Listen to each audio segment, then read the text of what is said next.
Assalamualaikum warahmatullahi wabarakatuh. Perkenalkan, nama saya Darin Arba Ramadanti dengan NIM 33030230178. Dalam video kali ini, saya akan menganalisis 4 peraturan daerah Kabupaten Boyolali yang disahkan dalam periode tahun 2022 sampai 2024 dan saling berkorelasi, yaitu yang pertama, Perda Kabupaten Boyolali nomor 3 tahun 2022 tentang ketertiban umum dan ketentraman masyarakat. Yang kedua itu ada Perda Kabupaten Boyolali nomor 1 tahun 2024 tentang pajak daerah dan retribusi daerah. Dan yang ketiga ada Perda Kabupaten Boyolali nomor 2 tahun 2023 tentang rencana tata ruang wilayah Kabupaten Boyolali tahun 2023 sampai 2043. Yang keempat ada Perda Kabupaten Boyolali nomor 5 tahun 2022 tentang pemberdayaan dan perlindungan usaha mikro, kecil, dan menengah. Yang selanjutnya saya akan menyampaikan evaluasi terhadap 4 peraturan daerah Kabupaten Boyolali tersebut. Evaluasi ini dilakukan dengan menggunakan pendekatan 3 pendekatan. Yang pertama filosofis, yang kedua sosiologis, dan yang ketiga itu normatif. Oke, kita lanjut dengan pendekatan yang nomor 1 dahulu, yaitu pendekatan secara filosofis. Secara filosofis, Perda harus mencerminkan tujuan negara sebagaimana tercantum dalam pembukaan Undang-Undang Dasar 1945, yaitu mewujudkan keadilan sosial dan kesejahteraan umum. Namun, dalam Perda periode tahun 2022 sampai 2024 di Boyolali ini, terdapat potensi konflik nilai, khususnya antara Perda Ketertiban Umum dengan Perda UMKM.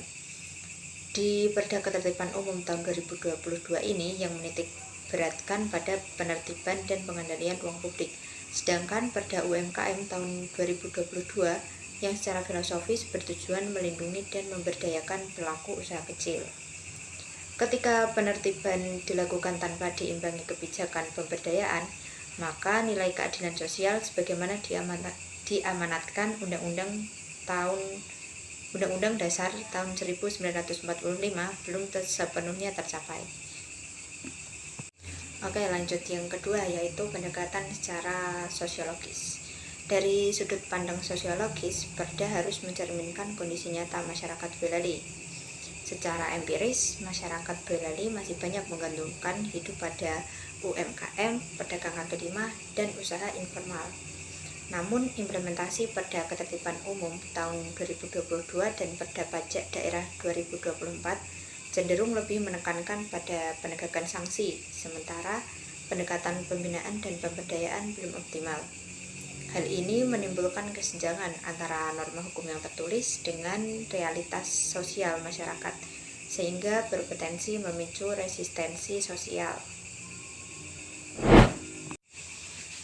Oke, yang terakhir itu ada pendekatan secara normatif. Secara normatif, Perda harus tunduk pada hierarki peraturan perundang-undangan sebagaimana diatur dalam Undang-Undang Nomor 12 Tahun 2011 tentang pembentukan peraturan perundang-undangan.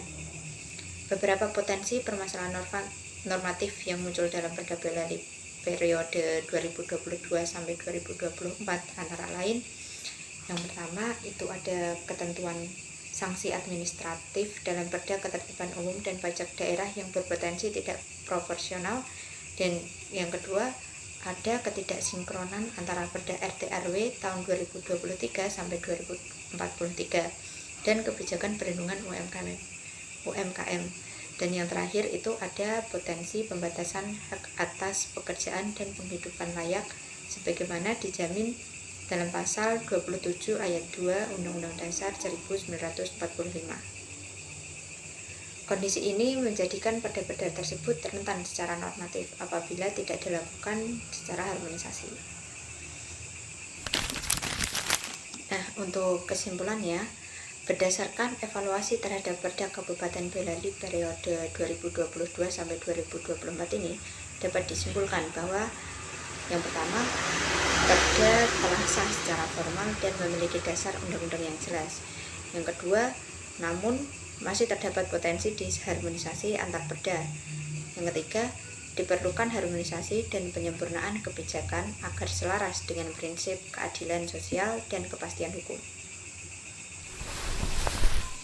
Jadi, evaluasi terhadap Perda Kabupaten Boyolali periode tahun 2022 sampai 2024 merupakan bagian dari upaya penguatan fungsi hukum daerah agar benar-benar mampu menjawab kebutuhan masyarakat serta sejalan dengan konstitusi dan undang-undang.